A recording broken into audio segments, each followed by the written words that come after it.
go. The Age of Exploration was a period from 1400 to 1800 in which Europeans were exploring the world they lived in and discovered many new things like new continents and trade routes.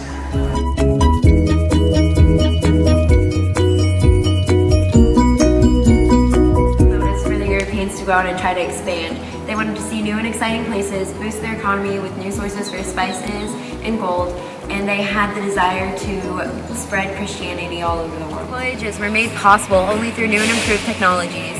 The Portoloni, for example, showed detailed contour lines of coastlines and distances between ports, but this also had its pitfalls of being drawn on a flat surface and wasn't much help on long overseas voyages. Another map that European sailors used was made by Ptolemy in the 2nd century AD. So you can see why Columbus thought that he could sail west to India.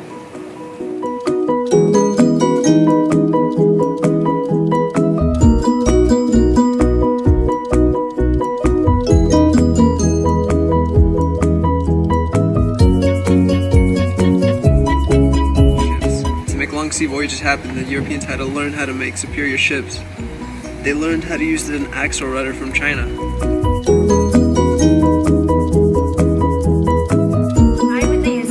Sails, European ships could sail against the wind, and Europeans learned how to make bigger and sturdier ships that could hold more cannons and more provisions to make long sea voyages. With the whys and the hows, and let's talk about the who's and the whats. One could say that Prince Henry started the Age of Exploration in 1419 when he founded a school for navigators in Portugal. Soon after his school was founded, Portuguese ships began sailing southward, exploring the western coast of Africa, looking for gold and picking up slaves along the way.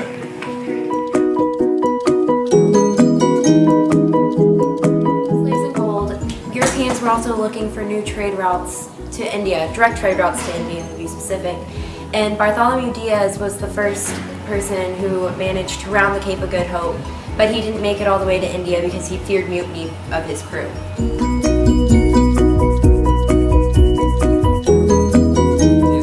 Vasco da Gama made it around the Cape of Good Hope and worked his way to India. On May 18, 1498, da Gama made it to Calicut, India, and announced his search for Christians and spices.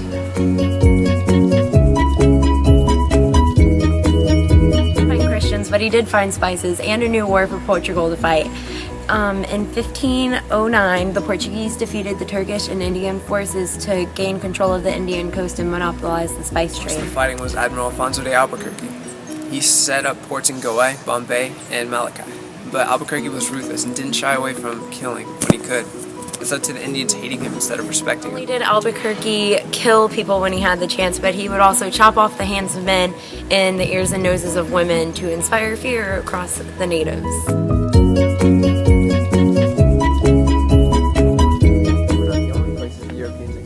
They also explored the New World. Almost every American knows, and the rhyme every schoolboy and girl has memorized. Columbus sailed the ocean blue in 1492, convinced he was sailing to India westwardly. But you know there's a whole landmass in his way, the Americas. On October 12, 1492, Columbus reached the Bahamas, although it was really the Caribbean and Central America. Columbus was certain that he was exploring India, but we all know, and most of Europe did, that at the time he had discovered the New World.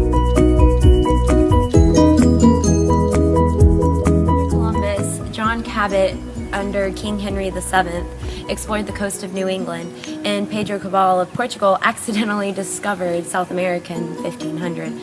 Amerigo Vespucci wrote along some of these voyages and published letters describing the land. Eventually, this led to the New World being called America after Amerigo.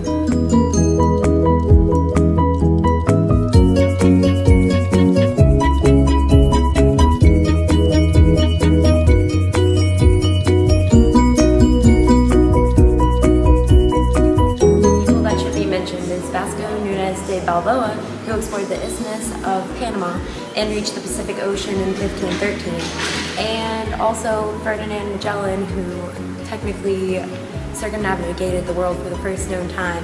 I say technically because only one of his 5 ships made it back, and he actually died in the Philippines.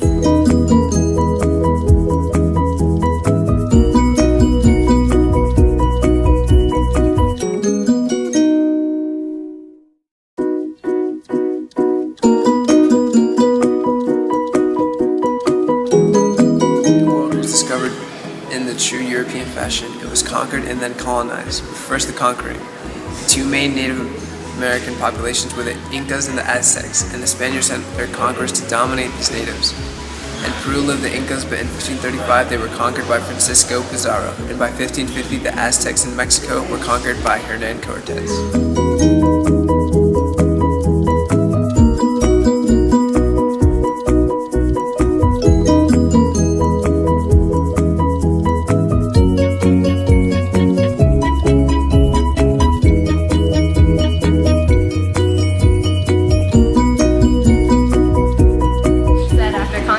Colonization. The Spaniards set up an encomienda system which required the natives to not only give tributes to their conquerors, but also to work as slaves for them.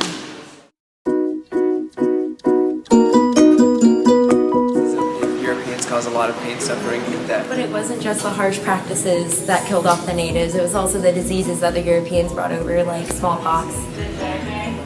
It's estimated that 30 to 40% of the native population died due to disease.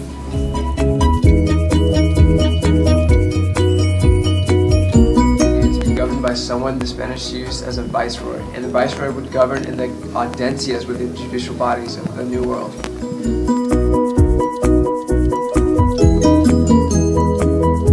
Settled in the New World, trade began, starting with the slave trade from Africa. But slavery wasn't new, but the triangular trade was. The triangle trade went from Africa to the New World, carrying slaves, then from the New World back to Europe to bring the goods that the slaves were producing in the New World. And then from Europe back to Africa to pick up more slaves. And then it just went in a cycle.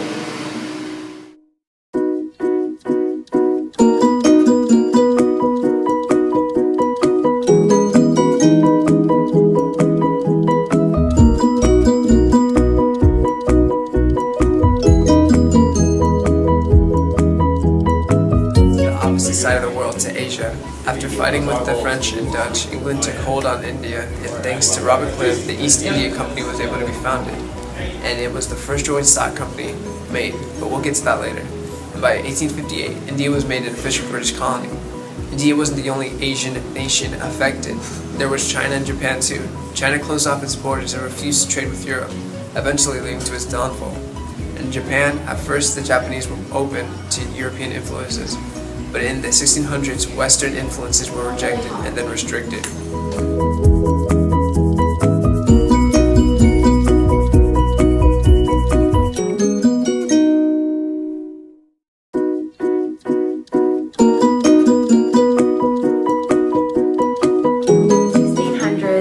Portugal and Spain had established large colonies on the mainland of South America, and the British and French focused their efforts on the West Indies. In the Indies, tobacco, cotton, coffee, and sugar were produced by plantations worked by African slaves, creating a huge profit for the Europeans.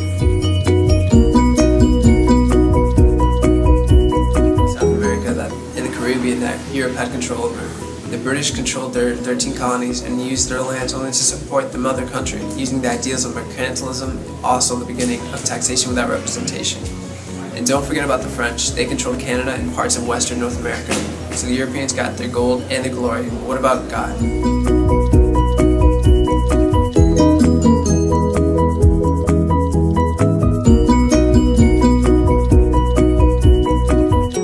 Missionaries were sent to the New World. They set up schools, hospitals, and orphanages. In the schools, they taught the kids reading, writing, and math. This could be seen as beneficial, but it was also detrimental to the native cultures.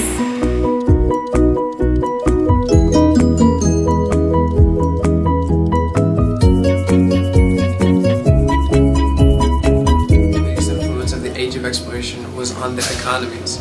New trade routes were made, markets were monopolized, populations were conquered, and lands were dominated. Trade exploded and a new system of economy was made, Century mercantilism was created. With the system of mercantilism, it was important for the governments to keep as much gold and precious metals in their country and export as many goods as possible to gain the most profit.